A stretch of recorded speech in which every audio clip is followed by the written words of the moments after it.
Hello everyone, welcome to NCERT 6 to 10 class in short. Today we will be discussing the social science chapter of NCERT textbook, first chapter, that is what, where, how and when. This chapter helps us to learn about how to find about history of something. How can we find out what had happened in the past? Is it possible? We can find about what had happened yesterday by reading newspaper, watching TV, listening to radio and all. About 1 year ago, by asking others, by searching newspaper or anything, we can identify. But what about long ago? How can we find out what had happened long years back? This is what we are discussing in this chapter. What can we know about the past? What should we know? Let's see. What people ate, the kinds of clothes they wore, where they live, games, stories and everything of children, life of hunters, herders, farmers, rulers, merchants, priests, artists, musicians and scientists. We will be able to know all those things by learning about the past. We will begin our chapter by learning about the map of South Asia.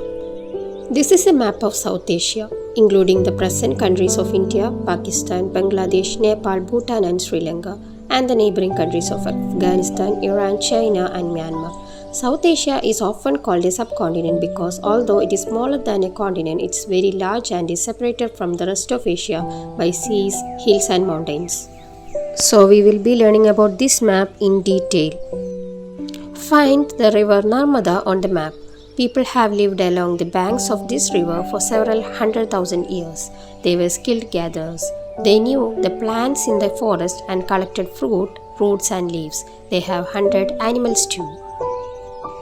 Now find the Suleiman and Kirta hills to the northwest in this map. Some of the places where men and women started cultivating crops like wheat and barley about 8,000 years ago are located here in the Suleiman and Kirta hills.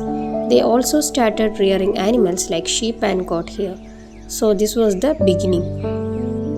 Now find the Garo hills to the northeast and the Vindhyas in central India. These were some of the areas where agriculture first developed.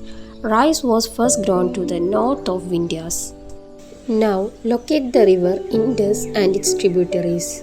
So a tributary is a river or stream that does not join to ocean directly. It will be joining to a bigger river or stream. Indus has many tributaries. About 4,700 years ago, some of the earliest cities flourished on the banks of these rivers. Later, about 2,500 years ago, cities developed on the banks of Ganga and its tributaries and along the sea coast. Now let's locate the river Ganga and its tributary known as the Sun. In ancient times, the area along these rivers to the south of Ganga was known as Magadha. Now it is in Bihar state. It has many powerful rulers and they have set up a kingdom. Kingdoms were set up in other parts of the country as well. When we are going through the history of South Asia, throughout, people traveled from one part of the subcontinent to another.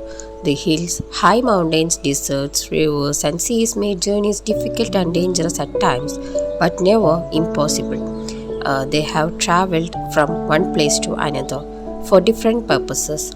Their needs were various. They traveled in search of livelihood, to escape from natural disasters, for conquering others' lands, and trade relations among merchants. Religious teachers taught religious principles. Still, some traveled driven by a spirit of adventure, wanting to discover some more exciting places. These were the needs. Through this travel, their needs were satisfied. Not only that, ideas were shared among people. Now think of the present case. Why do people travel nowadays? Different purposes may be there, right? Just think about it and try to prepare some notes. Why do people travel nowadays? Okay, we will be meeting in the next video. Until then, bye. Thank you.